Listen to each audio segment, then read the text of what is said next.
कार्यक्रम की पुण्यार्चक हैं श्री अशोक जी सेठी, श्रीमती रेखा सेठी, निवासी सैन फ्रांसिस्को, कैलिफोर्निया, यूएसए।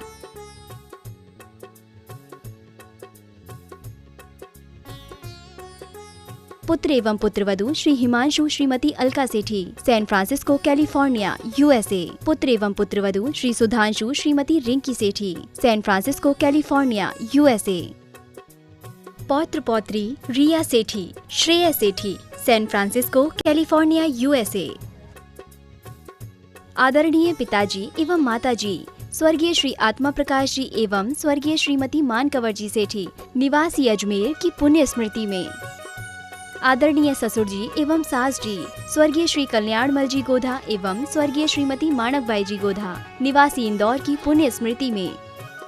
साड़ू व सलेज स्वर्गीय श्री चांदमल जी पाटनी, स्वर्गीय श्रीमती कमला देवी पाटनी, निवासी इंदौर, मध्य प्रदेश। साले साहब व सलहेज स्वर्गीय श्री राजेंद्र जी गोधा, श्रीमती सुभद्रा गोधा, निवासी इंदौर, मध्य प्रदेश। साले साहब व सलहेज श्री नरेंद्र गोधा, श्रीमती आशा गोधा, निवासी इंदौर, मध्य प्रदेश।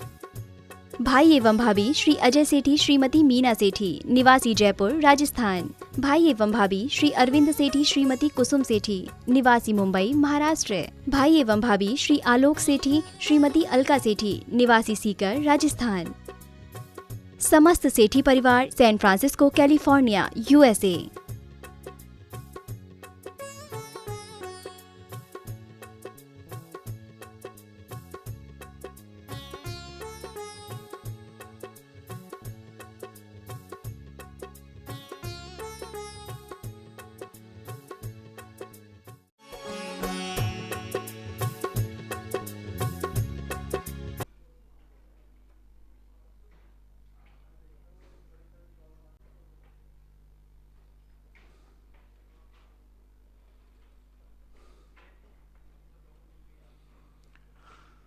नमो अरिहन्ताणं नमो सिद्धाणं नमो आयर्याणं नमो वज्रायाणं नमो लोये सर्वशाहूणं। पंच परमेष्टि भगवान की जय। आचार्य श्री गुरुवर कुंद कुंद महाराज की जय। आचार्य श्री गुरुवर विद्यासागर महाराज की जय। परम पूजनीय निर्यापक श्रमण पूज्य श्री सुधा सागर जी महाराज की। पूज्य श्री के चरणों में समस्त जिज्ञासा कर्ताओं की ओर से कोटि कोटि नमोस्तु। ब्रह्मचारी श्रीपाल भैया सीहोर मध्य प्रदेश से पूछ रहे हैं, गुरुदेव नमोस्तु, क्या नकली बाल वाला बिग पहनकर अभिषेक कर सकते हैं तथा आहार दे सकते हैं क्या? नहीं देना चाहिए, क्योंकि वो बाल है, उस समय बाल उतार देना चाहिए। उतार करके फिर कपड़ा आदि आप बांध दें, शर्म लगती है तो, पर नहीं देना चाहिए। रानू जैन बॉम्बे से, गुरुदेव के चरणों में कोटि कोटि नमोस्तु। पूज्य श्री सहस्र नाम पढ़ने की विधि क्या है? विधि तो क्या है, शुद्ध पढ़ो, उच्चारण पढ़ो, मन लगा के पढ़ो, भावना से पढ़ो। कब पढ़ें? कभी पढ़ो, जब तुम्हारी मन पड़े तब पढ़ो। डॉक्टर मगन जैन, श्रीमती चंदा जैन आष्टा से, पूज्य श्री के चरणों में कोटि सा नमन। जिज्ञासा है, क्या विरह काल में 6 माह तक पूरे 2.5 द्वीप में कोई भी जीव मोक्ष नहीं जाता, तब 8 समय में किस संख्या में जीव मोक्ष जाते हैं? पहले जाता जो 6 महीने का समय कभी कुचित का जाता अंतराल पड़ता है, और 8 समय में उनके अलग अलग नाप दिए गए हैं। 600 पहले समय में कितने जाएंगे, दूसरे में कितने जाएंगे। 608 को 8 समय में डिवाइड किया गया है, लेकिन बराबर डिवाइड नहीं किया गया है। इसका आगम में दिया है, वहाँ से देख लेंगे। 54 ऐसे हाँ, तो ऐसे जो है भी। जो भी कदम दिया है, 54 है, 108 है आदि, जो 8 समय का डिवाइडेशन है वो शास्त्रों में लिखा है। पूरा 8 समय का बंटवारा कर 54 है, 108 है, ऐसा करके। अयाना जैन ललितपुर से, नमोस्तु महाराज जी। महाराज जी, मेरे परिवार में एक ऐसा सदस्य है जो बहुत झूठ और मायाचारी करता है, और इसी झूठ और मायाचारी के सहारे घर के बाकी सदस्यों के सामने अच्छा बन जाता है और मुझे और मेरी माँ को नीचा दिखाने की कोशिश करता है। ओम शांति। व्यक्तिगत समस्याओं का समाधान यहाँ न करें, आदि कुमार जैन मंदिर नागपुर, गुरुदेव के चरणों में कोटि से नमोस्तु। तीर्थंकर भगवान अपने अंतिम समय में समोसरण छोड़कर जाते हैं, तब कोई भगवान ज्यादा दिन तो कोई 1 या 2 दिन पहले समोसरण छोड़ते हैं, लेकिन गुरुदेव मेरा प्रश्न है कि क्यों ना सारे भगवान सिर्फ अंतर्मुख पहले ही समोसरण छोड़ते हैं? उनके हाथ में नहीं है ना। तीर्थंकर प्रकृति की उदीर्णा रुक जाती है, सबका कोई फिक्स समय नहीं, कोई 14 दिन के लिए भी छोड़ा, किसी का 1 महीने का भी है योग निवृत्ति। तो ये सब चीज़ें उनके हाथ में थोड़ी है। तीर्थंकर प्रकृति की उदीर्णा जब रुक जाती है तब उनको योग निवृत्ति के लिए चले जाते हैं, कुछ करते नहीं है। उनको क्या फर्क पड़ना, जैसे यहाँ बैठे वहाँ बैठ जाएंगे, क्या फर्क पड़ना। बस ये अपना नुकसान है कि उतने दिन तक उतने देर तक और उपदेश दे देते तो जनता के लिए कुछ लाभ मिलता, लेकिन संसार तो संसार ही है। कितने उपदेश दो, अनंत तीर्थंकर उपदेश दे के चले गए। जिनको तरना है वे क्षण मात्र में तर गए, और जिनको नहीं तरना है वो पूरी जिंदगी भगवान की गोद में बैठ करके भी नहीं तरे। जिनको तरना होता है छोटे से उपदेश में भी उनका कल्याण कर लेते हैं, और जिनको नहीं तरना है कितने उपदेश दो, पूर्व कोटि वर्ष तक उपदेश दिए तो भी लोग अपने नहीं सुधार पाए। तो ऐसा है। चिराग जैन जबलपुर से नमोस्तु महाराज जी, आपने कहा था संसार में ऐसी कोई समस्या नहीं जिसका समाधान जैन दर्शन में ना हो। महाराज जी, धर्म को धारण करने से मंत्र स्तोत्र जाप आदि से भूत प्रेत व्यंतर व्याधा आदि सब मुक्ति मिल जाती है, लेकिन मानव जन्म उपद्रवों से शांति कैसे प्राप्त हो? मानव के धर्मों की उपाधि मानव के द्वारा ही खुद ही होगा। कोई मंत्र तंत्र आदि, देवताओं के भी मंत्र तंत्र वो होते हैं जो दूसरों के द्वारा प्रेषित होते हैं, जो किसी के द्वारा प्रेरित होते हैं, उन पर कंट्रोल होता है। सामान्य रूप से तो सब अपने अपने उपादान के लिए हैं। मंत्र तंत्र आदि से सारे उपसर दूर हो जाए तो फिर दुनिया में कोई संकट ही नहीं रहेगा, कोई बाधा ही नहीं होगी, कभी किसी का मर्डर ही नहीं होगा, कभी किसी के यहाँ चोरी ही नहीं होगी, कभी कोई व्यभिचारी ही नहीं होगा, कभी कोई किसी का धन ही नहीं लूटेगा, क्योंकि मंत्र फेरने से सब। मंत्र तो मात्र एक सहयोगी हैं। मंत्र तो मात्र ऐसे हैं जैसे कि जलते हुए दीपक को हाथ लगाते हैं। घी और बाती मंत्र नहीं होते, मंत्र मात्र बाहरी हवाओं से थोड़ा बहुत जैसे अपन हाथ लगा देते हैं, लेकिन कोई के घी और दीपक बाती तो होना ही चाहिए ना। अपन चलते हैं तो अपने अनुकूल हवाएं चल जाती हैं। बस इतना मानना चाहिए, सारी सृष्टि को बदलने की ताकत यदि मंत्र तंत्रों में हो जाए तो सृष्टि में तो कभी दुखी नहीं रहे। बस मंत्र फेरो, माला फेरो, सब फ्री हो जाओ, ऐसा। तृप्ति जैन मुजफ्फरनगर, नमोस्तु महाराज जी, आपने दीपावली की जिज्ञासा समाधान में निर्माण लाडू घर पर ही बनाने के लिए कहा था। महाराज जी, जैसे आपने, ये हो गया था प्रश्न।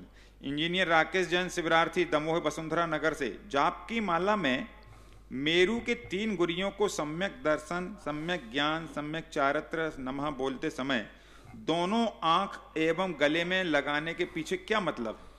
कोई औचित्य नहीं, भगवान आगम में हमें कोई देखने में नहीं आया। संभवतः ज्ञान का अर्थ है जो केवल ज्ञान है, केवल दर्शन है, एक विशेष रूप से कोई ठोस कारण हमें शास्त्रों में देखने में नहीं आया। भगवान की प्रतिमा की पीठिका जिस पर प्रशस्ति लिखी होती है, क्या उसे भी प्रमार्जन के समय उसी कपड़े से प्रमार्जन कर सकते हैं? नहीं करना चाहिए, लेकिन छोटी मोटी प्रतिमा है तो हो ही जाती है, बचा भी नहीं सकते पीठिका। लेकिन क्योंकि दोनों स्पर्शित होते हैं, दोनों पवित्र होते हैं, दोनों को अशुद्ध नहीं किया जाता, इसलिए पहुंचने में कोई बाधा नहीं है। लेकिन यदि किसी कारण से कोई अशुद्धि बनती है तो अलग भी कर सकते हैं। विजय जैन मुंबई से, मुनिश्री को बारंबार नमोस्तु महाराज जी, क्या सामाजिक लिंग असमानता यानी नारी और पुरुष में सामाजिक असमानता आगम सम्मत है? आगम सम्मत है, पूर्ण 100% आगम सम्मत है। आगम में ही शुरू से ऋषभ देव ने ब्राह्मी शूद्री को अध्ययन स्वयं कराया, पुत्रों को नहीं कराया।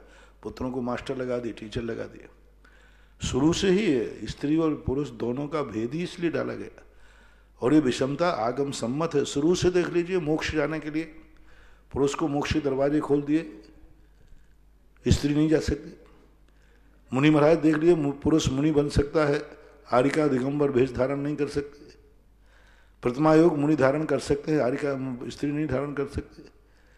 तो ये विषमता तो अनादि अनंत काल की है। दोनों में विषमता नहीं तो स्त्री पुरुष का भेद ही क्यों? प्रकृति ने भेद डाला। स्त्री गर्भ धारण करती है, पुरुष गर्भ धारण नहीं करता। स्त्री के भोजन से दूध बनता है, बेटे को पिता के पुरुष के द्वारा दूध नहीं मिलता। ये विषमता किसने डाली? माँ का ही दूध होता है, पिता का कोई दूध नहीं होता। माँ ही गर्भ धारण करती है, कोई पुरुष नहीं करता। तो नेचुरल प्रोसेस है। ये विषमताएं, ये जितने अधिकार हैं, ये सब प्रकृति प्रदत्त हैं। आज जो पुरुष के समान की होड़ लग रही है, इसलिए नारी बहुत बर्बाद हो रही है। नारी जब जब पुरुष की बराबरी करेगी, नारी कष्टों में जाएगी। नारी नारी है, पुरुष पुरुष है। दोनों को कभी एक दूसरे का कंपटीशन नहीं करना चाहिए, अपनी मर्यादाओं का ध्यान रखना चाहिए। ऐसा सौम्या जैन गंज बासौदा, महाराज जी नमोस्तु। हमारी जिज्ञासा है, पद्मनंदी पंचविंशतिका के प्रथम प्रकरण में आया है कि द्वीपायन मुनि संक्लेश परिणामों से मरण कर अग्नि कुमार देव हुए और द्वारिका को जलाया। अन्य ग्रंथों में यह उल्लेख मिलता है कि द्वीपायन मुनि के बाएं कंधे से अशुभ तेजस निकला, उससे द्वारका जल गई। इसमें सत्य किसे माने? दोनों आगम के प्रमाण हैं, इसलिए अपन दोनों को सत्य और सत्य की कोई कोटि पे न जाए। अपन को दो मत मान लेना चाहिए, कोई फर्क नहीं पड़ता है। ये तो निश्चित के द्वारका जली, और दीपायन ने चाहे अग्नि कुमार बन के जवाई हो, चाहे मुनि पद में जवाई हो। अभी मतभेद बना हुआ है तो है, इसका समाधान कुछ नहीं है। दोनों अपने लिए प्रमाणिक हैं। रेणु जैन दिल्ली से, परम पूज्य निरापक श्रमण मुनि श्री के चरणों में कोटि सा नमस्तु। महाराज श्री आचार्य श्री जी के और आपके आशीर्वाद से हमारे माता पिता दोनों की समाधि सानंद संपन्न हुई। महाराज जी, हमारी जिज्ञासा है कि हम भी अपने माता पिता के संस्कारों को स्थायी बनाते हुए कैसे अपनी गृहस्थी के कर्तव्यों को पूर्ण करें और कैसे धर्म मार्ग पर आगे बढ़ें। जैसा आपके माता पिताओं ने जिंदगी गुजारी, वैसे ही अपने आचार विचार शुद्ध रखते हुए अपने आचार, अपने व्यापार, खान पान, मानसिक सब स्थिति उन्हीं के अनुकूल आप बनाइए। यही आपका कर्तव्य। पद्मावती जैन वेंकटेश एयरपोर्ट इंदौर, परम पूज्य सुधा सागर जी महाराज जी के चरणों में बारंबार नमोस्तु। जैसा कि संत शिरोमणि विद्यासागर जी महाराज के यह वाक्य क्या दर्शाते हैं कि प्रतिकूलता और अनुकूलता मात्र भावों की देन है, और दूसरा संकट के समय जिसने 2 बूंद पानी दिया हो उसके एहसान को कभी नहीं भूलना, और पर्याय रही तो फिर मिलेंगे, कृपा करके इसका स्पष्टीकरण कर दें। पहली बात तो है कि प्रतिकूलताएं अनुकूलताएं जो हैं हमारी मानसिक हैं। हम जब किसी मानसिक से ग्रसित हो जाते तब प्रतिकूल रखता है। यदि हम अपने आंख को विशाल कर लें तो कोई चीज़ प्रतिकूल नहीं होती। सबसे पहले हमारा मन कहता है, क्योंकि हमारे शास्त्रों में 5 इंद्रियों के जो विषय हैं उनको पुण्य और पाप दोनों में लिया। उन्होंने कहा तुम मानोगे तो पाप है, तुम मानो, स्पर्श कर दिया। 5 वर्ण पुण्य पाप के दोनों में ले लिया, स्पर्श ले लिया। और इन 5 इंद्रियों के विषयों के अलावा दुनिया में क्या है? सामने वाला आ रहा है, हम दुश्मन मानते हैं इसलिए प्रतिकूल है। हम उसको दुश्मन मानेंगे ही नहीं, वो हमारा कुछ बिगाड़ेगा तो हम उसको बिगाड़ मानेंगे ही नहीं। हम तो ये कहेंगे कि अच्छा है उसने, जैसे पारसनाथ ने कमठ ने उपसर किया, बोले अच्छा किया, कम से कम हमें 8 दिन ध्यान करने का मौका मिल गया। ज्ञानी व्यक्ति को जब प्रतिकूलता आती है वो निर्जरा का साधन बना लेता है। वो उसको प्रतिकूल नहीं कहता, वो कहता अच्छा है, इसमें हमें भेद विज्ञान करने को मौका मिलेगा, हमारी परीक्षा होगी, सामने वाला गाली दे रहा है, कोई विकल्प नहीं है, क्षमा धर्म का प्रैक्टिकल चल रहा है। जैसे विद्यार्थी प्रैक्टिकल के लिए जाता है ना तो अच्छा मानता है, प्रैक्टिकल का पेपर है। ऐसे ही साधु कहता है ठीक है उसने गाली दी, हमारा प्रैक्टिकल हो गया, हमारी और निर्जरा हो गई, परीक्षा हो गई कि मैं कितना सहिष्णु हूँ। इसलिए प्रतिकूल परिस्थितियों को हम जितने जल्दी अपने मानसिक को परिमार्जित कर लेंगे वह परिस्थिति उतनी ही, और जितने दिन तक हम किसी प्रतिकूल परिस्थिति को अपने दिमाग में रखेंगे वो और बढ़ती जाती है। कसाई बढ़ेगी, द्वेष बढ़ेंगे, अपन उसके प्रति बुरा करेंगे, वो हमारे प्रति बुरा करेगा। मान लो किसी ने अपने प्रति बुरा सोचा, बुरा किया, बुरा विचारा, अब अपन उसको दिमाग में रख लें तो अपने मन में भी एक ना एक दिन भाव आएगा। मन बहुत बेकार है। यदि अपन किसी के प्रति धारणा बना लेना कि ये व्यक्ति मेरा दुश्मन है, मेरे खिलाफ करता, और वो दिमाग में मन बना ले, कुछ दिन के बाद आप देखना आपका मन विद्रूप हो जाएगा और बदला लेने का भाव सोचेगा। इतना विद्रूप हो जाएगा कि हम उसको दुश्मन मानने लग जाएंगे और फिर हम उसका हित करेंगे, फिर वो सामने वाला भी इसी प्रकार होगा, तो वो चलता रहता है। इसलिए प्रतिकूल परिस्थितियों को हम जितनी जल्दी भूल सकें, जितनी जल्दी भूल सकें, दुश्मन को हम जितना याद करेंगे दुश्मन हम पे हावी होगा। बुराइयों को, प्रतिकूल परिस्थितियों को हम जितना याद करेंगे वो हमारे ऊपर हावी होंगे। कोई हमारे प्रति प्रतिकूल है उसको झटक दो, तुरंत दिमाग से निकाल दो, इस व्यक्ति का मैं कभी विचार नहीं करूंगा। क्योंकि विचार करते करते अपना मन भी तो संसारिक है, विद्रूप हो जाएगा, क्या पता क्या कर डाले। उसने तुम्हारा थोड़ा सा हित किया है और तुम्हारी कसाय बढ़ते बढ़ते उसका सर्वनाश कर दे और बैरभाव बन जाएगा। इसलिए सबसे अच्छी है जो प्रतिकूलताएं आती हैं उनको माइंड मत करो, और यदि आई गई माइंड में तो जितने जल्दी हो सके उसको भूलो, छोड़ो। जो वेददि वेदिज्यदि समये समये विनश्यदे उहियम तम जान गोदु नानी उभय मभि नकंकदि कयावि। पूज्यवर कुंद कुंद भगवान ने कहा जो हो चुका, जो वेददि वेदिज्यदि, भूल जाओ। कठिन है, बहुत कठिन है, लेकिन कुंद कुंद स्वामी उपदेश तो देंगे, भूल जाओ जो हो चुका है। और जितना भूल जाओगे उतना सुखी रहोगे। वो तो तुम्हें अशांत करने के लिए आया ही था, उसने गाली तो तुम्हें अशांति के लिए दी थी, और हम अशांत हो गए तो वो सफल हो गया, हम फेल हो गए। उसने दी ये कि थी कि मैं इनको अशांत करूंगा, उसने दी ही थी कि मैं इनकी बेइज्जती करूंगा, मैं इनकी इज्जत को धूल में मिला दूंगा, उसका उद्देश्य वही था, और हम अशांत हो गए, वो सफल हो गया। हम जितने जल्दी अपनी शांति लौटा सके लौटाएं, और उसको ये महसूस हो जाए कि नहीं, तेरी गालियों से मैं अशांत होने वाला नहीं हूँ, मेरी शांति निधि मेरी है, ऐसा। और पर्याय का, और ये आचार्य श्री ने कहा कि पर्याय रही तो फिर मिलेंगे, इसका मतलब क्या है? पर्याय रही तो फिर मिलेंगे, पर्याय है ना, ये जीवन रहा तो फिर मिलेंगे, कभी मिल ही जाते हैं किसी न किसी रूप में। और किसी ने 2 बूंद भी पानी पिलाया है तो उसके उपकार को नहीं भूलना चाहिए। संकट में शब्द डाला ना, संकट में 2 बूंद पानी, अरे संकट में डूबते को तिनके का सहारा। यदि किसी ने 2 बूंद भी अपने ऊपर उपकार किया है, किंचित मात्र भी उपकार किया है, किंचित मात्र भी, उसके उपकार को कृत उपकारम न विस्मरन्ति साधवा, किए हुए उपकार को साधु सज्जन लोग कभी भूलते नहीं, भूलना भी नहीं चाहिए। निर्मल जी अशोकनगर से, नमोस्तु मुनिवर, मेरी जिज्ञासा है साधु के धूम दोष और अंगार दोष क्या होते हैं, इनकी क्या परिभाषा? ये जो क्या है, उत्पादन उद्गम दोष आहार के संबंध में आते हैं, तो उनके संबंध में दोषों की परिभाषा होती है। आहार के संबंध धूम देश कहीं से ग्रहण करके मलन भाव आदि से किया, मूलाचार के अंदर इन सारा का सारा विस्तार से वर्णन है। पद्मावती जैन जो वेंकटेश एयरपोर्ट इंदौर की हैं, उन्होंने का दूसरा प्रश्न भी आया, महाराज जी धन भी कमाओ किंतु धन ही ना कमाओ, धन के साथ धर्म भी कमाओ, क्योंकि धन लोक में काम देगा और धर्म परलोक में काम देगा, इसका क्या मतलब? धन ही मत कमाओ, धन से धर्म कमाओ। यानी धन ही कमाने कमाने में हम जोड़ते चले गए और हमने उससे कोई धर्म नहीं कर पाया, तो वो धन इस भाव में तो तुम्हें थोड़ा बहुत सुख देगा, लेकिन भवांतर में क्या करोगे? क्योंकि ज्ञानी व्यक्ति वही है जो खेत से फसल काट के लाता है और सारी फसल खा जाएगा तो अगली साल क्या करेगा?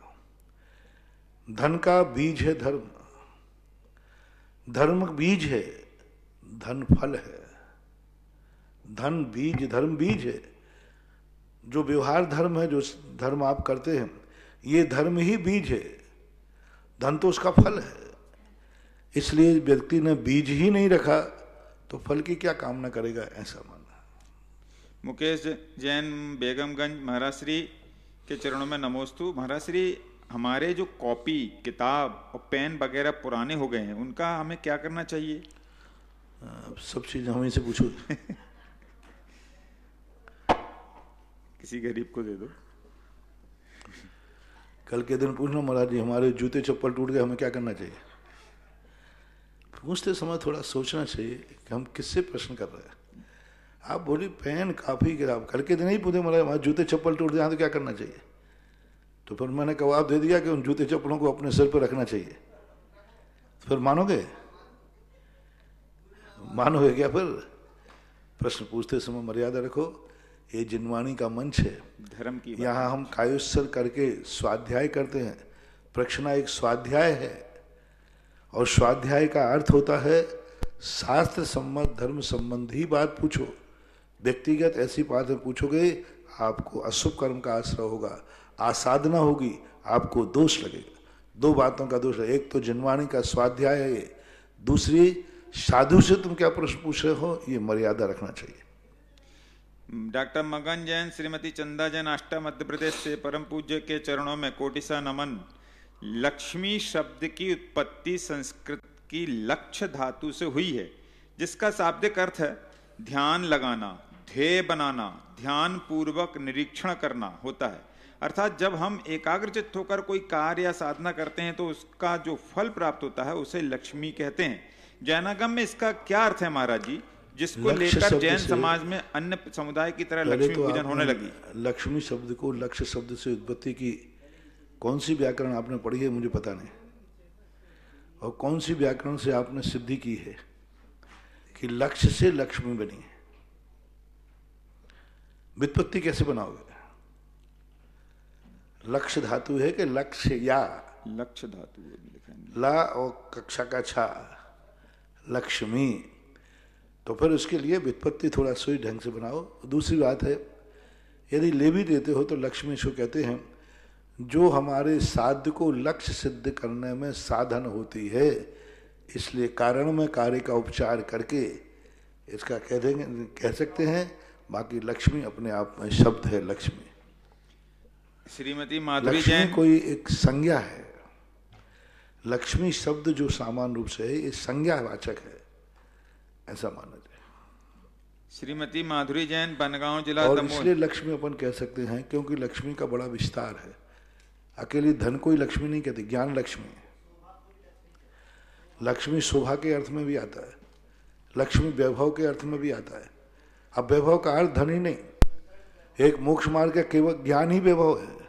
मुक्ति लक्ष्मी, मोक्ष ही वैभव है। तो वैभव जो हमारे वैभव और सुख को बढ़ाने वाला हो उसको लक्ष्मी कहते हैं। लक्ष्मी की अनेक पर्पस है, मल्टीपर्पस है। शब्द कितने कार्यों में लगा सकते हैं। वो कहते हैं ना कि भाई हमारा तो यही पूंजी है। जुआ खेलने वाला भी कहते हमारा जुआ ही पूंजी है। लक्ष्मी यानी हमारा यही आधार है। ऐसा श्रीमती माधुरी जैन, बनगांव से। महाराज जी के चरणों में त्रिबार नमोस्तु। मेरा प्रश्न है कि महाराज जी आपने प्रवचन में कहा था कि हमें पुण्यहीन की सहायता करना चाहिए। यदि हम पुण्यहीन को खाने की वस्तु या कपड़े देते हैं तो वो ये भी प्रश्न हो चुका है। हाँ, आगे नरेंद्र। आज के बहुचर्चित अंतर्राष्ट्रीय जिज्ञासा समाधान कार्यक्रम को देखने वाले सुनने वाले सभी श्रोताओं दर्शकों की ओर से परम पूज्य गुरुदेव के चरणों में सत नमन, नमोस्तु गुरुवर। आज कुछ घोषणाएं आई है। तपोदय तीर्थ क्षेत्र बिजोलिया पर जो आपके आशीर्वाद से और प्रेरणा से संचालित है असीम कालीन भक्तामृत विधान, उसमें एक घोषणा आई है। स्वर्गीय श्रीमती जानीबाई मोहनलाल जी ठग की पुण्य तिथि पर पद्म कुमार कैलाश चंद कमलेश चंद जी ठग थड़ौद मध्य प्रदेश वालों ने एक भक्तामृत विधान देने की घोषणा की है। इसी क्रम में चांदखेड़ी अतिशय क्षेत्र पर असीमकालीन भक्तामृत विधान के लिए घोषणा आई है। उमराव सिंह जी, मैनाबाई चमन सिंह जी, कांता जी, मनीष जी, रचना जी, लोकेश जी, मीनाक्षी जी, लक्षदीप जी छाजेड़, लाखन कोट अजमेर, आपके दान की बहुत बहुत अनुमोदना। तपोदय तीर्थ क्षेत्र पर विश्व के बड़े बाबा पर जो सोने का वेदी पर काम हो रहा है उसमें 5100 रुपये की घोषणा आई है। शांता देवी, अमोलक चंद जैन, संदीप प्रदीप चंद गोधा, मांडलगढ़। और गौशाला के लिए 5100 रुपये की घोषणा आई है पूर्व जैन, कोटा।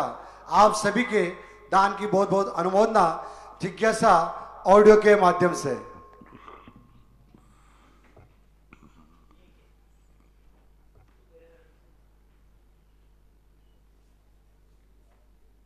परम पूज्य गुरुवर्य निर्यापक संत मुनि पुंगव श्री सुधा सागर जी महाराज के सत्संग चरणों में अखिल भारतवर्षीय दिगंबर जैन विद्वत परिषद की ओर से सुरेंद्र भारती का त्रिवार नमोस्तु।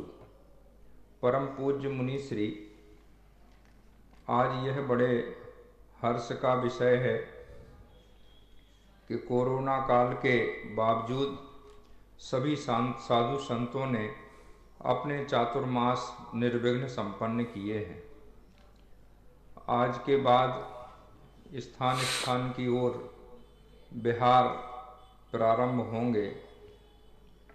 मेरी ऐसी प्रार्थना है कि संपूर्ण साधु संघों के लिए, संपूर्ण समाज के लिए आपका ऐसा संदेश आज भगवान महावीर निर्वाण दिवस के अवसर पर प्रसारित होना चाहिए, जिसमें भगवान महावीर के द्वारा प्रतिपादित सिद्धांतों, मूल संघ की परंपराओं, आर्ष परंपरा और आचार्य कुंद कुंदान्वय के मूल सिद्धांतों की रक्षार्थ हम सबको क्या करना चाहिए, क्या कार्य ऐसे हों जिससे जैन धर्म का मूल स्वरूप सुरक्षित रहे, इस विषय में साधु अपने दिगंबर जैन साधु कभी भी किसी स्थान पर एक स्थान पर नहीं रुकता, विहार करता रहता है। चतुर्मास के बाद विहार होते हैं, लेकिन इस बार कुछ परिस्थितियां भिन्न हैं। आगम से इसमें कोई दोष नहीं आता। श्रावकों को, साधुओं को इतनी अनुकूलता बनाना चाहिए कि उनको अधिक से अधिक विहार करना ना पड़े। करना चाहें वो एक बात अलग है, लेकिन मजबूरी में करना पड़े ऐसा वातावरण अभी नहीं बनाना। अभी कुछ समय और कोरोना अभी गया नहीं है। अभी जिस घर में चपेट ले रहा है तो पूरे घर को लिटा रहा है। अभी कोरोना को आप बिल्कुल भी फ्री ना हो, कोरोना अभी भी जान ले रहा है। जिन देशों में शुरुआत हुई थी पहले बीच में, और वे ओवर कॉन्फिडेंस में आ गए, आज लंदन के अंदर फिर से कोरोना बताते हैं कि लॉकडाउन कर दिया गया। अभी सावधानी बरतना है। साधु संतों को भी बिहार कोई मजबूरी में करना पड़े तो करना, नहीं तो अभी बिहार में यदि आपकी अनुकूलता बनती हो, क्षेत्र हो, तो अपने विचार करके ही बिहार करें। और बिहार करते समय सबसे बड़ी चीज है कि स्पर्श ना करें। साधु भैयावृत्ति ना कराएं स्पर्श रूप से, और श्रावक करें भी नहीं। कमंडल को छूते हैं तो कमंड को सैनिटाइज करके लेना चाहिए, और जब साधु लेवे तो उसको अच्छी तरह धो करके ही साधु को देना चाहिए। मात्र एक कमंडल एक ऐसी चीज है जो श्रावक पकड़ते हैं, उससे साधु के पास कन्वर्ट हो सकता है। तीसरी बात, साधु के चरण छूने की परंपरा एक अंधी भक्ति है।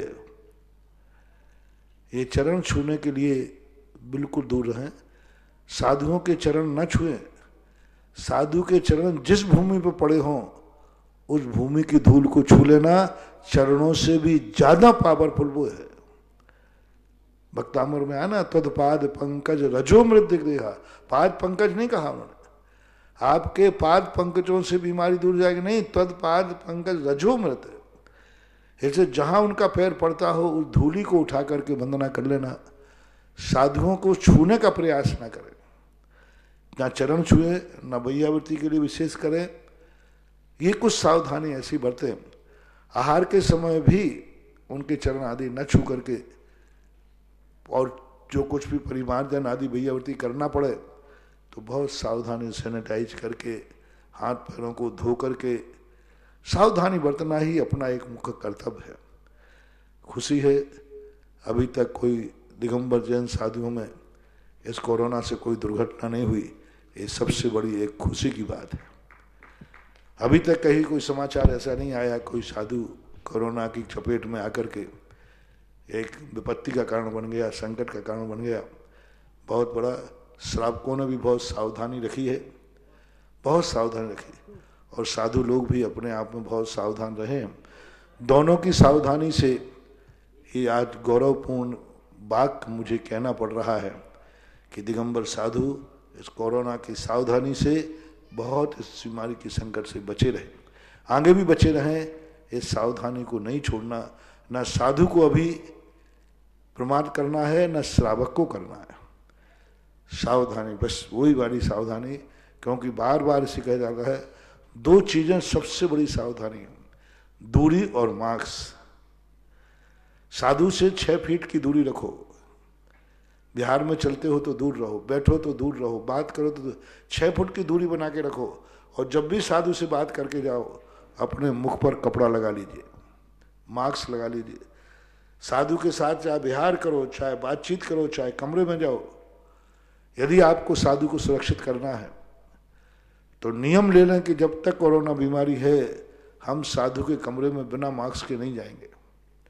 हम साधु से बात बिना मुंह बंद किए, कपड़ा बंधे हुए नहीं करेंगे। बंद करना ये सबसे बड़ी उपलब्धि है। आज 6 महीने से सारे तुम्हारे मोबाइल, सारी दुनिया एक ही बात बोल रही, डॉक्टर कुछ नहीं बोलता, बोले आपको कुछ नहीं करना, 6 गज की दूरी और मास्क जरूरी। बस ये 2 सिद्धांतों का पालन सबको करना। साधु तो मास्क लगा नहीं सकता, लेकिन 2 में से 1 मास्क लगा लेगा तो दोनों बच जाएंगे। यदि आप लोग मास्क लगा लेंगे तो हमें मास्क की जरूरत नहीं पड़ेगी और हम तो लगा भी नहीं पाएंगे। इस प्रकार की सावधानी बरतना है और कम से कम विहार हो, यह ध्यान रखा जाए। जिज्ञासा के अगले क्रम में श्री अक्षत जी जैन। हे गुरुवर, ओम। मेरे गुरुवर के चरणों में बारंबार नमोस्तु। महाराज जी, मेरी जिज्ञासा है कि इस पूरे तीनों लोक में क्या कोई ऐसे भी पुद्गल परमाणु हैं जो आज तक कभी अशुद्ध अवस्था को या स्कंद अवस्था को प्राप्त नहीं हुए हों? अर्थात कोई पुद्गल परमाणु बिना स्कंद अवस्था को प्राप्त हुए अनादि अनंत काल तक रह सकता है? इस संबंध में 2 मत मिलते हैं। पूज्यवर उमा स्वामी महाराज तो स्पष्ट कहते हैं कि अणु की उत्पत्ति भेदादणु, भेद से उत्पन्न होती है। पूज्यपाद स्वामी सर्वार्थ सिद्धि के 5 परावर्तनों में जब द्रव्य परावर्तन की चर्चा की तो उन्होंने स्पष्ट उल्लेख किया कि ऐसा कोई परमाणु नहीं बचा है जो इस जीव ने कर्म और नौ कर्म के रूप में ग्रहण न किया हो। लेकिन पूज्यवर अकलंग स्वामी महाराज राजवार्तिक में कहते हैं कुछ परमाणु ऐसे हैं जो परमाणु अभी स्कंद दशा को प्राप्त नहीं। जैसे कुछ जीव ऐसे हैं जो कभी अभी नरक से निकले ही नहीं, निकलेंगे भी नहीं। ऐसे कुछ परमाणु स्वतंत्र पड़े हैं जो पड़े हैं, नहीं निकले। तो अभी आचार्यों के 2 मत हैं, इसलिए हम कैसे कहें कि इन दोनों में से सही क्या है? दोनों मत एक हमारी श्रद्धा का विषय है, ऐसा मानना चाहिए। महाराज जी, द्रव्य संग्रह में गाथा में आता है कि व्यवहारा मुक्ति बंधा दो। आत्मा को व्यवहार न से कर्मबंध होने के कारण से मूर्ति कह दिया, तो कर्मबंध के कारण आत्मा को मूर्ति कह दिया, तो उसी वो आत्मा तो निश्चय न से तो अमूर्तिक है, तो पुद्गल वास्तव में मूर्तिक है। तो अमूर्तिक के संबंध से पुद्गल को भी अमूर्तिक कह देना चाहिए था। अगर मूर्तिक के संबंध से पुद्गल को आत्मा को मूर्तिक कह दिया तो? बाबू, तुमने एक व्यवहार में देखा होगा, 16 वाले व्यक्ति को यदि 17 वाला छू लेता है तो 16 वाला 17 का हो जाता है, लेकिन 16 वाला यदि 17 वाले को छू ले तो 17 का 16 नहीं होता है। नहीं, 17 वाला 17 का हो जाता है, लेकिन अब 16 वाला 17 वाले को छू ले तो उसको भी 16 होना चाहिए, नहीं हो सकता। इसी प्रकार रूपी जो है वो अरूपी नहीं हो सकता, क्योंकि वो रूपत्व को अपने को अरूपी पने पे जब वो आएगा तो आ ही नहीं पाएगा वो, क्योंकि वो तो उसका स्वभाव है। और जो जीव द्रव्य है वो नए अपेक्षा से रूपी है, बाकी है नहीं। वस्तुतः संसार दशा में भी आत्मा अरूपी ही है, ऐसा व्यवहार नए से हम कहते हैं। व्यवहार नय कैसा होता है? व्यवहार नय के बहुत भेद हैं। उपचरित भी व्यवहार है, अनुपचरित भी व्यवहार है, सद्भूत भी असद्भूत भी। ये साक्षात भैया शेर है, शेर। अब शेर कहाँ है? मनुष्य तो दिख रहा है। इसी प्रकार आत्मा पर पुद्गल के अनुसार चल रही है, पुद्गल के अनुसार परिणमन कर रही है, इसलिए उसको रूपी कह दिया। जल कितना भी गर्म करो, गर्म ही होगा, ज्वलनशील नहीं होगा, जलनशील होगा। ज्वलनशील और जलनशील, गर्म पानी में हाथ डालो तो हाथ जलेगा, जलेगा नहीं, चलेगा, जलन तो हो सकती। कितना भी गर्म करो, जल अपना स्वभाव नहीं छोड़ता। उसका स्वभाव अग्नि को बुझाना है, तो गर्म पानी भी अग्नि पर डालोगे तो वो भी अग्नि को बुझाएगा। जीव द्रव ऐसे ही है, लेकिन फिर भी गर्म होने पर मन कहते तो हैं ही, गर्म हो गया तो ये सामान्य है। नमोस्तु महाराज जी। अगली जिज्ञासा ऑडियो के माध्यम से। गुरुवर के चरणों में त्रैबार नमोस्तु। हे गुरुवर, उपाध्याय परमेष्टि 11 अंग और 14 पूर्व के पाठी होते हैं और जिनवाणी के भी 25 उपवास किए जाते हैं, लेकिन फिर इसे द्वादशांग वाणी क्यों कहते हैं? हे गुरुवर, जिज्ञासा का समाधान कीजिए। नमोस्तु गुरुवर, नमोस्तु गुरुवर। जिनवाणी के 25 उपवास किए जाते हैं, फिर से बोलो। मेरे परम आराध्य गुरुवर के चरणों में त्रैबार नमोस्तु। हे गुरुवर, उपाध्याय परमेष्टि 11 अंग और 14 पूर्व के पाठी होते हैं और जिनवाणी के भी 25 उपवास किए जाते हैं, लेकिन फिर इसे द्वादशांग वाणी क्यों कहते हैं? हे गुरुवर, जिज्ञासा का समाधान कीजिए। गुणों का जो मूल्यांकन है ये बड़ा विवादवाद शब्द है। ये 25 गुण वाला बैठता नहीं है। किसी भी आचार्य ने उपाध्याय के संबंध में 25 गुणों का वर्णन नहीं किया, प्राचीन आचार्य। बाद में कुछ छेपकों में पाया गया, लेकिन मूल ग्रंथ में कहीं आचार्य के 36 मूल गुण, उपाध्याय के 25 मूल गुण कहीं देखने में नहीं आ रहे। द्रव्यसंज्ञकार ने उपाध्याय की परमेष्टि की परिभाषा बिल्कुल भिन्न बना दी। जो रह तय जुत्तो निच्चा धम्मोपदेशनो निर्दा सो उपजायो अपा जदि वर्ष वर्षो नमो तस्य, ऐसा कुछ आया।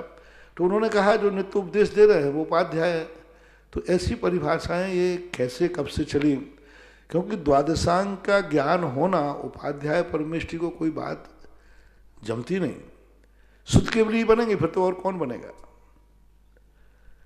तो ये परंपराएं कब से चली, कैसे चली, ये विचार नहीं है। अगली जिज्ञासा ऑडियो के माध्यम से।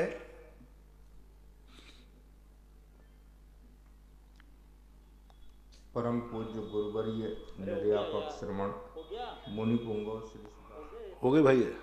अरे हाँ, दूसरा ललितपुर से शीलचंद जैन अनौरा परिवार का बुंदेलखंड के राजहंस निर्यापक मुनि पुंगव श्री सुधासागर महाराज को त्रिवार नमोस्तु नमोस्तु नमोस्तु। हे गुरुवर, हमारी जिज्ञासा है कि ये 12 माह जैसे कि आषाढ़ सावन भादो कुंवर कार्तिक, ये महावीर स्वामी के पहले के हैं या बाद में हैं, और इनका नामकरण कैसे दिया गया होगा? हे गुरुवर, चातुर्मास 4 माह का होता है। आषाढ़ शुक्ला पुण्य से लेकर के कार्तिक सुदी पुण्य तक 4 माह होते हैं, लेकिन ये बीच में कार्तिक श्याम अमावस को कैसे निष्ठापन होता है? ये क्या कई शास्त्रों में इसका वर्णन है कि किन्हीं आचार्यों के द्वारा हुआ है? हे गुरुवर, इसका समाधान करें। नमोस्तु। इसको चतुर्मास आप लोग कहने लगे हैं, क्योंकि 3 महीने के ऊपर जाते ही वो चौथे में लागू हो जाता है। हमारे यहाँ प्राक चतुर्भ्या शब्द आता है। 3 तो पूरे है नहीं, चौथा लग गया ना। अब चौथा 15 दिन निकल गया तो वो पूरा मान लिया जाता है, ऐसा मान के चलो तो चतुर्मास कह दिया जाता है, क्योंकि चौथा महीना होता है। हमेशा आप लोग बच्चे का जन्म का आप लोग सारी दुनिया में वर्णन क्या है? 9 माह का है कि नहीं? बच्चे के गर्भ का वास का समय क्या है? सामान्य सब लोग क्या बोलते हो? पक्का है, लेकिन 10 में भी तो होता है कई बार, और 8 में भी हो जाता है, और कन्हैया जी तो 7 में हो गए थे। तो अब ये फिर भी वो 10 माना जाएगा, 9 माह ही माना जाएगा। इसलिए 3 को पार कर जाने पर वो 4 में प्रवेश कर गया तो चातुर्मास कह दे देते। बाकी आगम में शास्त्रों में चतुर्मास शब्द का प्रयोग नहीं है, वर्षा योग का होता है। प्राविट काल दिया, वर्षा काल दिया, ये काल दिया। चातुर्मास शब्द हमारे शास्त्रों में नहीं आया। आप लोग बोलने लगे या बाद के टीकाकारों ने चातुर्मास का प्रयोग किया, और पंडित आसाधर जी ने इसी बात को लेकर 12वीं शताब्दी में चातुर्मास के लिए पूनम को निष्ठापन करने की बात लिखी, लेकिन मूल आगम में ऐसा नहीं है। और ये कार्तिक आदि महीना जो है अनादि काल के नाम है, ये किसी के रखे हुए नहीं, अकृत्रिम है। चौथे काल में भी यही चलते थे। जितने भी ग्रंथों को लिखे हैं, ग्रंथों में लिखे हैं, उन सब में यही नाम लिखे। 2000 वर्ष पहले यति वृषभ आचार्य महाराज ने भी ग्रंथों में कार्तिक महीने का नाम लिखा, माघ सुदी 14 आदिनाथ मास बदी है 14 से आदिनाथ भगवान का मोक्ष कल्याण है। ऋषभनाथ का जन्म लिखा उनको चैतबदी नवमी तिथि जन्म्या श्री भगवान। तो ये त्रिलोकवर्णति में 2000 वर्ष पहले ही है। यानी ये जो सोमवार मंगल दिन कार्तिक आदि महीना ये अनादिकालीन संज्ञा है, किसी के द्वारा रखी हुई संज्ञा नहीं है। जिज्ञासा के अगले क्रम में आदरणीय ब्रह्मचारी विनोद भैया जी। महाराज जी नमोस्तु। महाराज जी अध्यात्म ग्रंथ और सिद्धांत ग्रंथों में जैसे आता है कि गुरु उपदेशात अभ्यासात संवित्ति, मतलब गुरु का उपदेश अभ्यास और संवित्ति, उसी में आगे कहते हैं कि एको हम धर्ममा शुद्धो। तो ये तो कई 4 विशेषण करीब स्वप्रत्यय हैं, स्वात्मिक हैं, आत्मिक हैं। और एक में कह दिया जाता कि योगींद्र गम्य वो आत्मा, इसी प्रकार कहते साधु गम्य या समाधि गम्य। तो जो श्रावक है वो किस रूप में ऐसा ध्यान करे, ऐसा द्वंद्व मच रहा महाराज जी। साधु गम्य योगी गम्य किसी का नाम तो नहीं लिया, महावीर गम्य तो नहीं कहा, सुधा सागर गम्य तो नहीं कहा, विद्यासागर गम्य तो नहीं कहा, नहीं आत्मा किसके गम है, कुंद गम्य तो नहीं कहा। किसी का नाम लिया होता तो आप कह सकते हो कि महाराज है तो भपोती कॉपीराइट नहीं कहा। हमारे यहाँ योगी संज्ञा गुणवाचक है। जब तक तुम्हारा योगपना योगींद्रपना नहीं आएगा, योग किसे कहते हैं हमने, इंद्रियां और मन के ऊपर जो कंट्रोल कर लेता है उसके बाद ही वह गम है। योगेंद्र गम का अर्थ है विजेता, इंद्रिय विजेता, विकल्पों को जीतने वाला, निराकुल भाव। गुण प्रत्यय पे जाओ ना योगेंद्र, जिनको परिग्रह का मूर्छा है, 5 पापों का संस्कार है, वो योगेंद्र गम उसके नहीं हो सकता।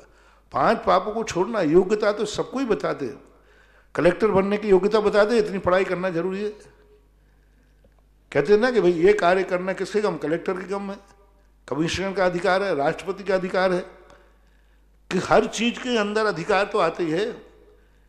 इसी प्रकार वो आत्मा का जो स्वरूप है वह योगेंद्र गम है, गुणवाचक है।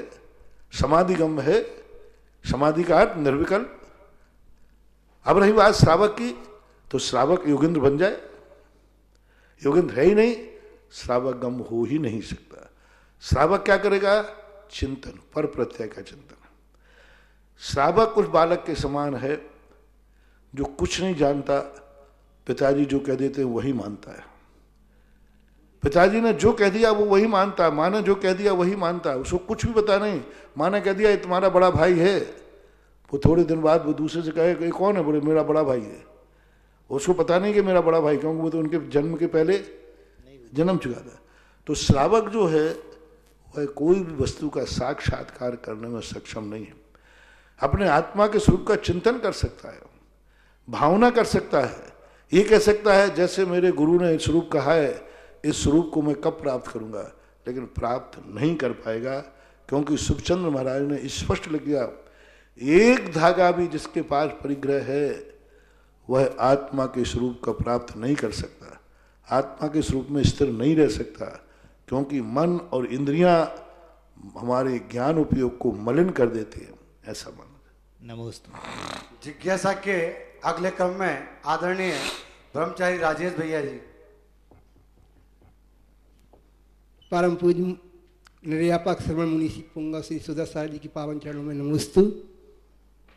आलोचना पाठ में कृत कारित अनुमोदना, तीनों से समान आश्रय है कि ही ना देखें, करने वाला, करवाने वाला और अनुमोदना करने वाला। तो कहते हैं अनुमोदना करने वाले को 6ठा हिस्सा मिलता है। मेरा मानना है कृत कारित अनुमोदना, किसमें, किस कार्य में, किसी भी कार्य में, किसी भी कार्य में कृत कार्य अनुमोदना से समान आश्रय है कि ही ना देखे। ऐसा कहते हैं कि 6ठा भाग मिलता है अनुमोदना करने वाले को और करने वाले को 100। तो इसमें क्या सही है? हमारे तीनों के तीनों परिणामों के ऊपर आश्रित है। कई बार कृत करने वाले को 0, कुछ भी नहीं मिलता, कुछ भी नहीं। वो कर रहा है, भय से कर रहा है, लोभ से कर रहा है, मोह से कर रहा है, उसे कुछ भी नहीं मिलेगा, बल्कि विपरीत मिलेगा।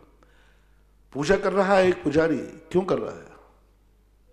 कर रहा है वो लेकिन लोभ से कर रहा है, मजबूरी में कर रहा है, बाहर मान के कर रहा है, आलत भाव नहीं आ रहा है, तो कृत में कहाँ रहा। और एक व्यक्ति पूजा नहीं कर रहा है लेकिन करने वालों को आनंद बना रहा है। एक उदाहरण देता हूं ब्रह्मचारी जी।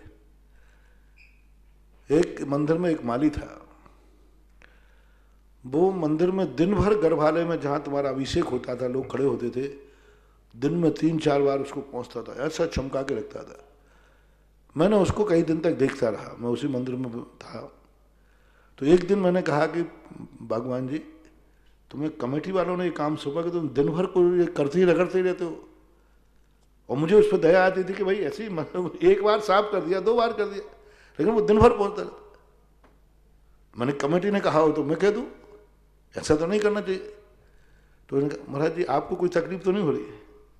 अरे मैंने कहा भाई मुझे तकलीफ नहीं है, मैं तेरी तकलीफ से तकलीफ में हूं। उसने कहा, बोले महाराज जी क्या आप हमें अभिषेक करने देंगे? मैंने कहा नहीं। तो मैं क्या करूं, मेरा तो मन होता है भगवान के अभिषेक करने का, लेकिन आप हमें नहीं करने देंगे, आपकी समाज की परंपरा है। हम कैसे पुण्य कमाएं? तो हम भगवान से कहते, भगवान आपका अभिषेक तो मुझे नहीं मिलेगा, लेकिन जो आपका अभिषेक करते हैं जहां वो खड़े होते हैं उस जमीन पर तो मेरा अधिकार है, उस जमीन पर तो मेरा अधिकार है, क्योंकि वो तो माली के अंदर में आती सफाई करना। तो मैं इतने एरिए का, वो अलग से बाल्टी रखता था, उतने एरिए का पोंछा लगाता था और उसको लेकर के और पेड़ के पास देने जाता था, पैरों में नहीं फेंकता था। सारे मंदिर का पानी कहीं फेंक देगा, वो पानी बोले यहां मेरे भगवान के भक्त खड़े होते हैं। अब बोलो अभिषेक करने वाले का पुण्य और उसके पुण्य में ईमानदारी से बताओ ज्यादा किसमें दिख रहा है? उसकी श्रद्धा तो देखो। अपन तो भगवान का अभिषेक करके उतना बहुमान है, इतना बहुमान ना आवे, लेकिन उसका बहुमान तो देखो। मैंने कहा एक दिन कृत्रिम चैत्यालयों का अभिषेक करेगा, भावना देखो। अब इसमें तो कृत कार्यत अनुमोदन ही हो रही एक प्रकार की, और क्या। तो ऐसी बात नहीं, हमारे यहाँ कृत कार्यत अनुमोदना में बराबर पुण्य है। बस पर सवाल है प्रमाद नहीं होना चाहिए, बेईमानी नहीं होना चाहिए। अनुमोदना मन पूर्वक ही होती है, इसलिए अनुमोदना में तो पुण्य है ही। कृत मन पूर्वक हो ये कोई नियम नहीं है, कार्यत भी मन पूर्वक हो ये कोई नियम नहीं है, लेकिन अनुमोदना तो नियम से मन पूर्वक ही होगी, क्योंकि अनुमोदना के लिए कोई हमें बाध्य नहीं कर सकता।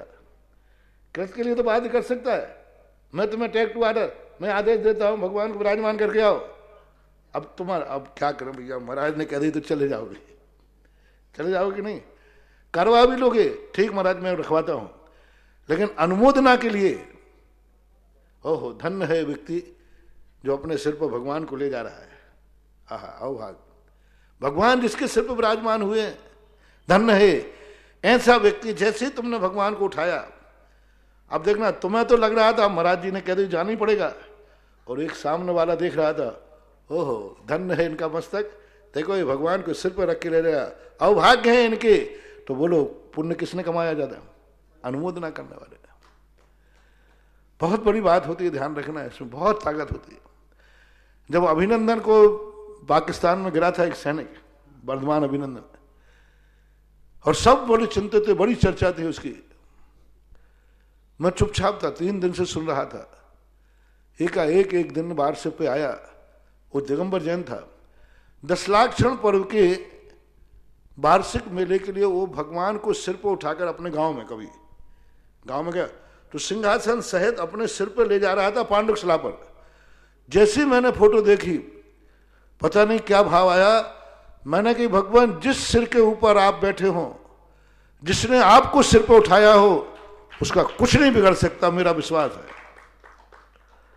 पता नहीं क्यों एकदम देखते ही आया, ऐसे भगवान को पकड़े जैसे अपन पकड़ते हैं आप लोग। मेरे मन में आया नहीं भगवान ऐसा हो नहीं सकता, जिसने आपको सिर पर उठाया हो। और मैंने घोषणा कर दी बस उसी फोटो को देखकर। मैं कोई अवध ज्ञानी नहीं हूं, निमित्त ज्ञानी भी नहीं, लेकिन भावना तो है ही। उसको देखकर भाव आया। और मैंने एक गांव में था, लाइव में अभी भी वो यूट्यूब पर डला होगा, मैंने कहा घबराओ मत, जिसने भगवान को अपने सिर पर रखा है कुछ नहीं होगा। 3-4 दिन बाद खबर आई कि पाकिस्तान उसे वापस करने का। तो ये विश्वास वाली बातें होती हैं। कृत कारत अनुमोदना परिस्थिति के अनुसार कभी अनुमोदना बड़ी है। हाँ, कोई कृत और कारत ना करे बेईमान, महाराज अपन तो हाथ जोड़ लेंगे, और कृत कर सकता था तो हमारे यहां जम सक गई तुम की रही, वो महत्व।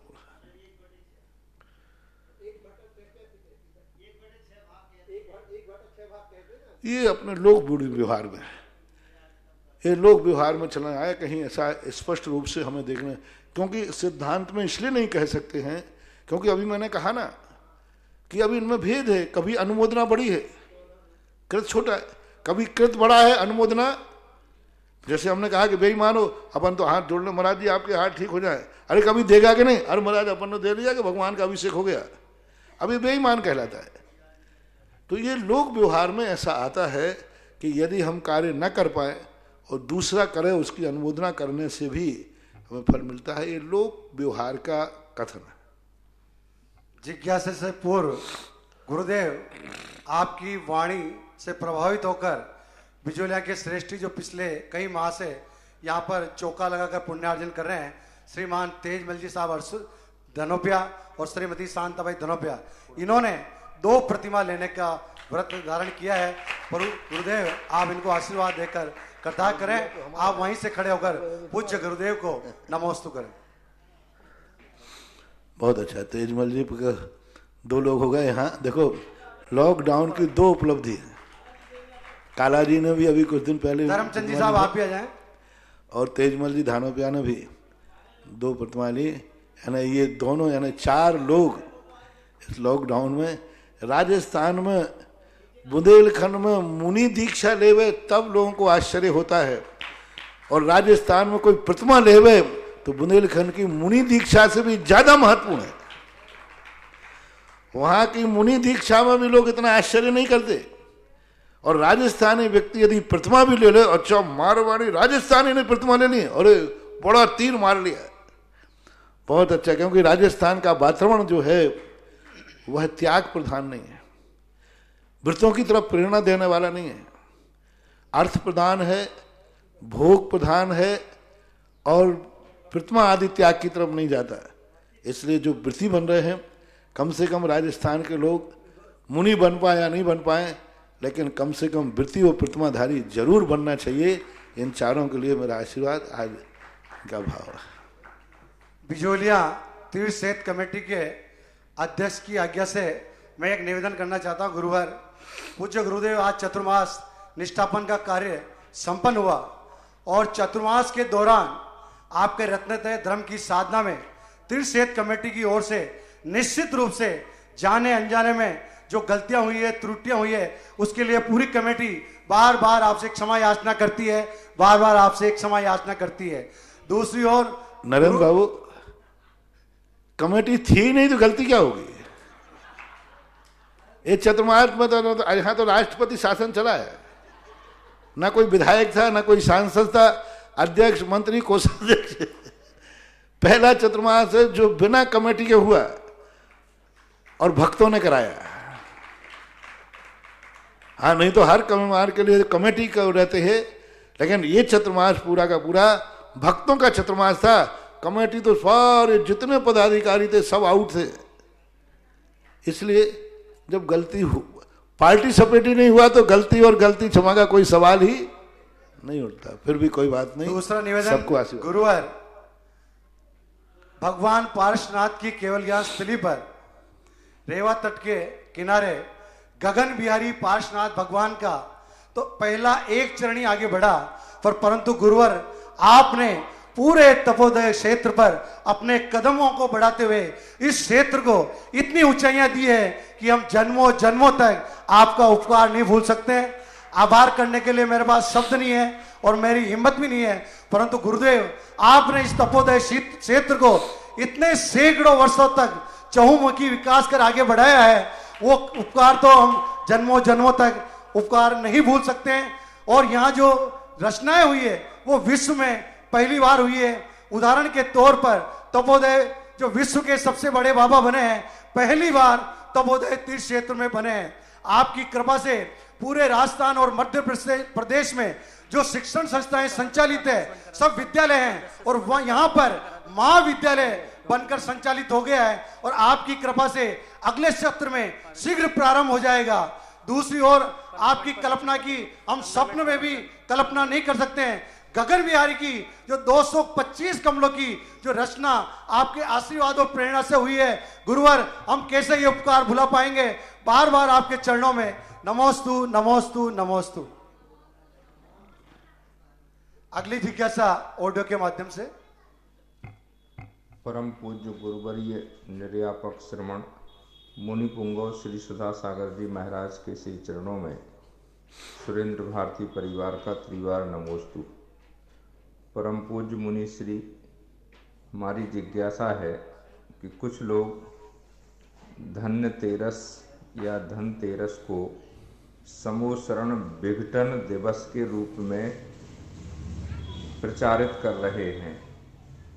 क्या इस तरह से समूसरण विघटन दिवस नाम देना उचित है या अनुचित है? नहीं, नकारात्मक, क्योंकि अपने यहाँ नकारात्मक शब्द क्यों सोचे। अपने यहाँ पहले जब मोक्ष को प्राप्त हो रहे हैं, सिद्धत को प्राप्त हो रहे हैं, धन्य दिवस कहो ना। भगवान महावीर स्वामी धन्य हुए और हम भी क्यों अपने स्वार्थ के कारण भगवान के महावीर की यात्रा में करें। मेरी दृष्टि से उचित नहीं है। विघटन दिवस थोड़ा सा अच्छा नहीं लग रहा है, नहीं होना चाहिए। पॉजिटिव हो तो अच्छा है।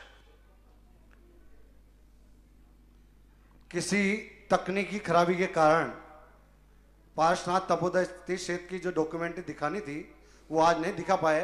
कल गुरुदेव के प्रवचन के पश्चात 10 बजे से लेकर 10:15 बजे वो डॉक्यूमेंट्री कल प्रसारित की जाएगी। काय में तकनीकी खराबी आ गई। कहाँ दिखाएंगे? काय में कहाँ दिखाएंगे? पारस चैनल पे दिखाई जाएगी कल 10 बजे से लेकर 10:15 बजे। अगली जिज्ञासा ऑडियो के माध्यम से। नमोस्तु गुरुवर।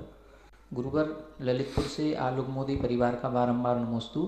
महाराज श्री, आज दीपावली के पावन पर्व पर आपके निर्देशन, आपके सानिध्य में हम सभी ने दीपावली की, महावीर भगवान की और गौतम गणधर स्वामी की पूजन की। बहुत ही आनंद आया। महाराज श्री, मेरी जिज्ञासा ये है कि गौतम गणधर स्वामी जो थे, ये आषाढ़ सुदी पूर्णिमा को महावीर भगवान के समोसरण में गए थे और इसी दिन को गुरु पूर्णिमा बोलते हैं। और अगले दिन श्रावणवदी एकम के दिन वीर शासन जयंती अर्थात महावीर भगवान की प्रथम देशना हुई। तो ये एक दिन का अंतर किस प्रकार से समझा जाए? कहते तो ये हैं कि गणधर जो बनते हैं वो प्रथम देशना को सुनकर के ही जो दीक्षा लेता है वही गणधर पद को प्राप्त करता है। तो प्रथम देशना आषाढ़ सुदी पूर्णिमा को मानेंगे या श्रावणवदी एकम को मानेंगे? क्या दीक्षा लेने के बाद देशना हुई या दीक्षा लेने के पहले देशना हुई? कृपया स्पष्ट करें, जिज्ञासा का समाधान करें। नमोस्तु गुरुवर। एक दिन का जो बीच में अंतराल आपने पढ़ा वो नहीं माना जाएगा। पूर्णिमा का जो अंतिम मुहूर्त था, जब वो प्रवेश किए तब पूर्णिमा थी और जैसे ही दीक्षा हुई तो एकम लग गई थी। तो एक दिन पहले उन्होंने किया तो तिथि तो वही रहेगी। जैसे किसी ने, आप लोग ट्रेन में यात्रा करते हैं तो यदि आपने कोई 11 बजे का टिकट लिया है तो 11 बजे का टिकट माना जाएगा आज की तारीख, और 1 बजे का लिया है तो कल की तारीख रहेगी। तो इसी प्रकार गणधर परमेष्टि उस समय तिथि का ऐसा चक्कर पड़ गया हो, क्योंकि तिथियां दिन में टूट जाती है। सवेरे 8 बजे तक पूर्णिमा है, फिर उसके बाद एकम लगे, दोपहर में 1 बजे एक पूनम है और फिर एकम लगे। तो जिस समय गणधर परमेष्टि आए होंगे उस समय उनकी पूर्णिमा होगी और तुरंत अंतर मुहूर्त के बाद एकम चालू हो गई होगी। तो आना तो उनका पूर्णिमा में माना जाएगा, लेकिन दिव्य ध्वनि का एकम को माना जाएगा। एक दिन का अंतराल करना ये आगम सम्मत नहीं बैठता है। इससे आगम से बहुत बड़ी बाधा आएगी, क्योंकि एक दिन पहले अपन दीक्षा, जैसे आपने प्रश्न उठाया, ऐसे और भी प्रश्न उठ जाएंगे। पर इस समाधान से आगम से कोई बाधा नहीं है क्योंकि तिथियां घटती बढ़ती रहती हैं। तिथि कितने समय पर कब शुरू हो जाए कोई नहीं रहता। उस समय जब आज से 2,500 वर्ष लगभग पहले पूनम के लिए प्रवेश करते समय होगा, जैसे उन्होंने दीक्षा ली, अंतिम तिथि थी, पूर्णिमा का अंतिम भाग चल रहा था और बाद में कम आ गई और दिव्य ध्वनि खिल गई। तो ऐसा अंतर मत बैठाने से सैद्धांतिक बाधा नहीं जाएगी। अगली जिज्ञासा ऑडियो के माध्यम से। महाराज जी भगवान के सामने हैदराबाद ममता जैन बोल रही हूँ। दीक्षा दिव्य ध्वनि सुनकर के दीक्षा लेते हैं या पहले लेते हैं, ऐसा कोई विधि विधान नहीं है। दोनों उल्लेख मिलते हैं। गणधर परमेश्वरी दीक्षा लेते ही दिव्य ध्वनि खिल जाती है। कहीं कहीं मिलता है कि भगवान का उपदेश सुनकर के इंद्रभूति ने बोधि को प्राप्त करके दीक्षा ली, इसलिए इसमें दोनों मत मानना पड़ेगा। अगली जिज्ञासा ऑडियो के माध्यम से। महाराज जी भगवान के सामने हैदराबाद ममता जैन बोल रही हूँ। भगवान के सामने तो नमोस्तु बोलते हैं और महाराज के सामने भी नमोस्तु बोलते हैं। कुछ समझ में नहीं आ रहा भाई, कुछ जिनवाणी के सामने क्या बोलते हैं महाराज जी? ये मेरी जिज्ञासा। के सामने नमोस्तु बोलते हैं, गुरुवर के सामने नमोस्तु बोलते हैं, जिनवाणी के सामने जिनवाणी को राम वंदना बोलते हैं, क्योंकि जिनवाणी कोई वस्तु नहीं है, जिनवाणी कोई पदार्थ नहीं है, जिनवाणी कोई द्रव्य नहीं है। गुरु एक द्रव्य है, देव एक द्रव्य है, जिनवाणी एक पर्याय है, पर्णमन है। तो उसको नमोस्तु पर्याय को पर्णमन नमोस्तु नहीं बोल सकते। पर्याय वो एक पर्याय निकली हुई एक पर्याय है। पुद्गल तो वंदनीय है नहीं, लेकिन भगवान के मुख से निकली है इसलिए वो पर्णमन है जिनवाणी, इसलिए उसको वंदना करते हैं सामान्य रूप से। और दूसरी बात, कुछ वंदनाएं रूढ़ होती हैं। जैसे मुनि के लिए नमोस्तु रूढ़ कर दिया गया, एलक के लिए क्षामी कर दिया गया, तो ये एक रूढ़ी कहलाती है, रूढ़ परंपरा में कहलाती हैं। बाकी बंदा में आरिका को कहते हैं अपने, लेकिन सभी भक्तियों में जिनेंद्र भगवान को भी बंदामी कहा, मुनि को भी बंदामी कहा, क्योंकि आरिका की कोई भक्ति नहीं है तो बंदामी लिखने का सवाल ही नहीं है। महत योग भक्ति है मुनियों के, उसमें भी अंचमी पूज्यमी बंदामी। अरहंत भक्ति है उसमें भी अंचमी पूज्यमी बंदामी। आरिका की कोई भक्ति नहीं है तो अंचमी पूज्यमी बंदामी का सवाल ही नहीं है। तो इस प्रकार इच्छाकार शब्द का प्रयोग आता है परिग्रहवान के लिए। लेकिन आज परंपरा रूढ़ी में आप लोगों ने नियम बना दिए, सबने आचार्य महाराजों ने, कि बंदामी आरिका को कहो, नमोस्तु मुनि को कहो, एलक को इच्छामी कहो, तो ये कुछ रूढ़ी शब्द भी बन जाते हैं। जिज्ञासा समाधान कार्यक्रम यही। इस कार्यक्रम के पुण्यार्चक थे श्री अशोक जी सेठी, श्रीमती रेखा सेठी, निवासी सैन फ्रांसिस्को, कैलिफोर्निया, यूएसए।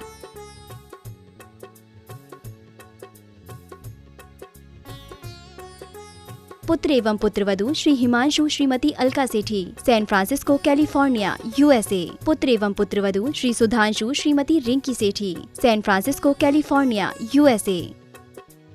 पौत्र पौत्री रिया सेठी, श्रेय सेठी, सैन फ्रांसिस्को, कैलिफोर्निया, यूएसए। आदरणीय पिताजी एवं माताजी स्वर्गीय श्री आत्मा प्रकाश जी एवं स्वर्गीय श्रीमती मानकवर जी सेठी, निवासी अजमेर की पुण्य स्मृति में। आदरणीय ससुर जी एवं सास जी स्वर्गीय श्री कल्याणमल जी गोधा एवं स्वर्गीय श्रीमती माणकबाई जी गोधा, निवासी इंदौर की पुण्य स्मृति में। साड़ू व सलेज स्वर्गीय श्री चांदुमल जी पाटनी, स्वर्गीय श्रीमती कमला देवी पाटनी, निवासी इंदौर, मध्य प्रदेश। साले साहब व सलहेज स्वर्गीय श्री राजेंद्र जी गोधा, श्रीमती सुभद्रा गोधा, निवासी इंदौर, मध्य प्रदेश। साले साहब व सलहेज श्री नरेंद्र गोधा, श्रीमती आशा गोधा, निवासी इंदौर, मध्य प्रदेश।